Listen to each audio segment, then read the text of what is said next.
How to pick a recruiting niche for maximum results with lower competition. Choosing the right recruitment niche is like finding a hidden treasure. It is not just about going after popular industries like IT, pharmaceutical, or engineering. Today, I will walk you through a detailed blueprint to identify a niche that promises both high potential and low competition. And stay tuned until the end as I will reveal some of my top niches picked for 2024 and 2025. And without further ado, here is my blueprint.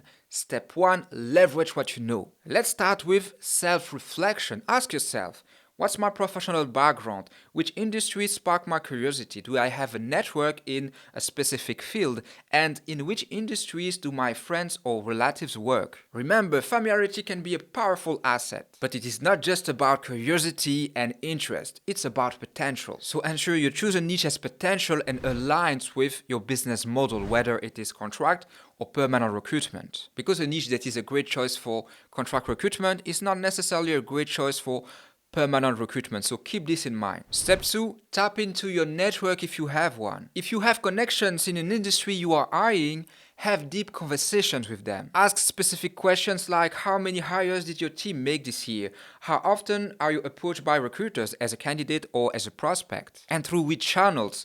What are the existing job boards in this field? What are the key hiring trends in your industry? And what would they do if they wanted a new job? These insights are crucial for understanding the market demand and practices. Step 3. Now it's time for some competitive research. Use Sales Navigator Pro and Google to identify and analyze recruitment and staffing agencies in your target region. Look for the number of agencies per industry, their business models and unique selling point. What's their size? Because you want to see recruitment startups succeeding in the niche you're going to pick. Because if only the big players are succeeding in this niche, probably there is a reason for that. Then you see and analyze the trends in market saturation, because the most recurring markets, they are in high demand, but isn't it a sign that they are maybe saturated? It's maybe not the best option for you. On the other hand, less recurring markets show new trends. But that is a risk because you have less visibility and you don't have the necessary insight. That's a bet on the future, but you don't want to be too early on the trend. So the sweet spot is in the middle. You have enough data to analyze trends and potential, and the market is not saturated yet. So analyze niches in the middle and identify gaps and opportunities where your agency could thrive and select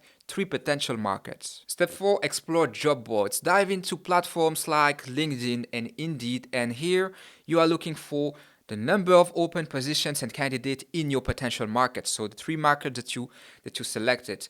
If you have LinkedIn Recruiter, the prevalence of open to work candidates. If you have almost no candidates, that's a pretty bad sign. But if you have too many candidates, that's not a good sign neither. So keep a good balance. It needs to be challenging to find candidates so companies need you, but manageable so you can deliver on jobs. Also, you want to see job changing frequencies among professionals. So for example, randomly select 50 profiles and see how long they stay on the job. If they change jobs on average every 7 years, that's not a good sign, obviously, because the market is not dynamic enough. Another effective strategy is to use Indeed or any other popular free job board in your field and utilize keywords to compare the number of jobs posted by agencies versus direct employers. Because you want to target an industry where working with a recruitment agency is pretty common, but you want to have a balance because you don't want to have too many competition either. So try to find a 50-50 balance, or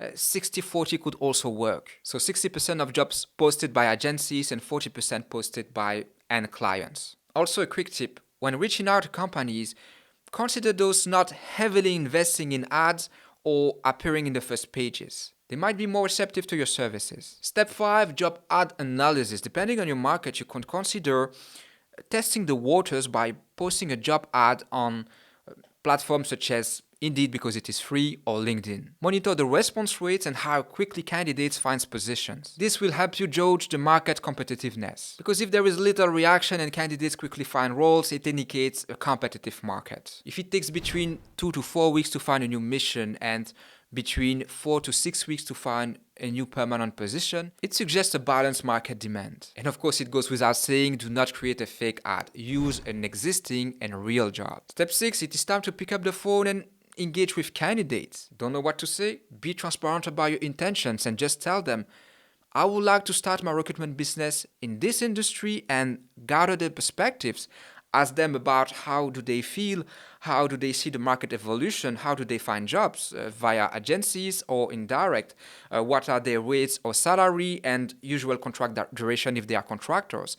Those are great indicators. And by the way, you could also reach out to your peers with the exact same approach. Contact fellow agency recruiters working for 2 or 3 years in that specific industry and ask them your questions. You have absolutely nothing to lose. Step 7, after identifying potential markets and trends, it is time to engage with prospective clients to confront your findings. Begin conversation with potential clients, not to sell, but to learn. Just tell them, "Hi Jim, I noticed several job opening on your website for the following role, and I'm not here to sell anything. I was just wondering if you could help. I would like to start my recruitment business and your insight would be so helpful. Would you have 5 minutes?" And ask them about their frequent recruitment needs, about how many CVs do they receive per role on average, about the challenges they face in filling certain positions, and the experiences with recruitment agencies. This dialogue not only validates your research, but also start building a relationship with potential clients. And of course, you don't stop there.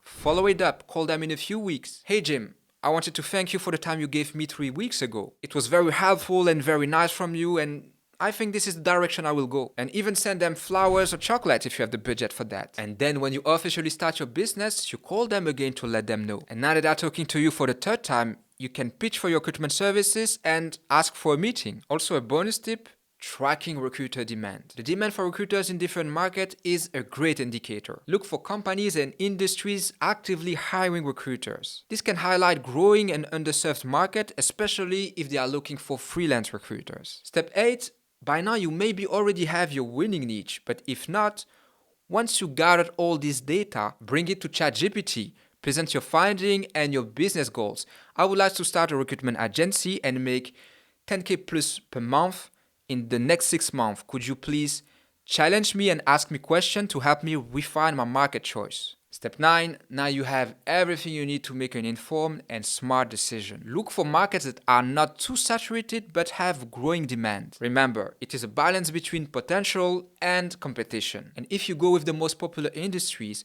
niche down and avoid industries that already existed 15 or 20 years ago. For example, if you want to start a tech or IT recruitment business, target markets that are more recent and in high demand, like cloud and DevOps, cybersecurity, data, Salesforce, ServiceNow, etc. The pharmaceutical and life science is also a great industry. The demand is very high, but so is the competition. So apply the same logic and the same approach. You need to niche down. But there are also other great industries such as sales and marketing, recruitment, or even technical blue-collar jobs. Once again, potential can be anywhere, so keep an open mind. And 1, don't necessarily go after the most popular industries because yes, the demand is high, but so is the competition. Number 2, whatever market you pick, niche down. Do not try to cover an entire industry. Specialization is key to stand out. As a conclusion, taking a month to make an informed decision is a reasonable approach, especially if you lack prior experience. Embarking on your recruitment journey requires careful planning and strategic thinking. But remember, nothing is set in stone in this dynamic field. Stay flexible, adapt to market changes, and always be ready to pivot. Once you picked your niche, it's time finding your first clients and candidates. And if you want to know how to start a recruitment business from scratch, check this video where I share my full strategy to teach you how to make 10K a month consistently with your recruitment business. If you found this guide helpful, please comment, like, share the video to fellow recruiters. Thanks for watching and see you in the next one.